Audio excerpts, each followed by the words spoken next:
సాధనకు ఔషధం. అసలు అత్యద్భుతమైన గొప్ప లిరిక్ ఏంటంటే, మనిషికి ఏం కావాలండి?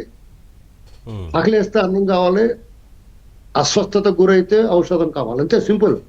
మనిషి బతకడానికి ప్రాథమిక అవసరం ఇది.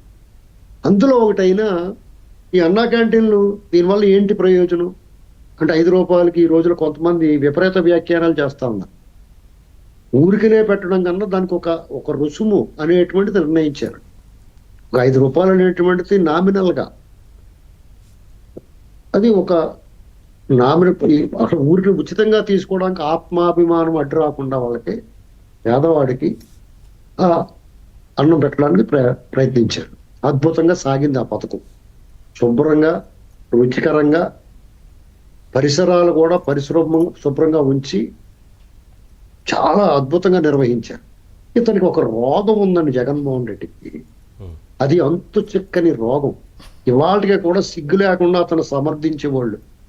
అంబటి రాంబాబు గారు మాట్లాడుతున్నాడు అన్నా క్యాంటీన్ల గురించి. అవును, అసలు వీళ్ళందరికీ అర్జెంట్ గా చంద్రబాబు నాయుడు గారి మీద కేసులు పెట్టి, కనీసం సైలెంట్ గా ఉన్నా బాగుండేది. ఈ పథకాన్ని కూడా విమర్శిస్తున్నారు. వీళ్ళ చేసిన తప్పులకి శిక్ష విధించడానికంటే ముందు వీళ్ళందరికీ మానసిక చికిత్స చేయించాలి.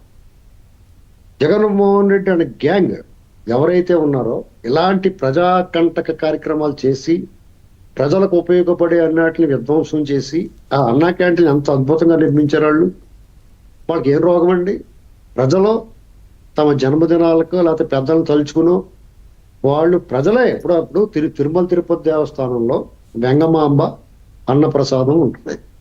ఆనాడు ఎన్టీ రామారావు గారు ప్రారంభించారు. ఇవాళకి కొనసాగంగా అత్యద్భుతంగా, మధ్యలో మళ్ళా వీళ్ళు వచ్చినప్పుడే కొంచెం చెడిపోయింది. ఇవాళ మళ్ళా వెంటనే ప్రభుత్వం ఎప్పుడైతే మారిందో, ఈ చీకట్లు ఎప్పుడైతే తొలగినాయో అద్భుతంగా నిర్వహించబడుతుంది. అలాగే కనీసం అప్పట్లో వాళ్ళు బాబు పేరు పెట్టుకుని రాజన్న క్యాంటీన్ అన్నా పేరు పెట్టుకుని అన్నా దీన్ని నిర్వహించవచ్చు. కానీ అది బుద్ధి వక్రం. వాళ్ళు పురచు బుద్ధి అంటారు దీన్ని. వాళ్ళ జేబులోంచి, ఇప్పుడు పవన్ కళ్యాణ్ గారు ఉన్నాడండి, ఆయన సినిమాలో యాక్ట్ చేసేటండి. రాజకీయాల్లో ఆయన గెలవకముందు, చట్టసభల్లో ప్రాతినిధ్యం రాకముందు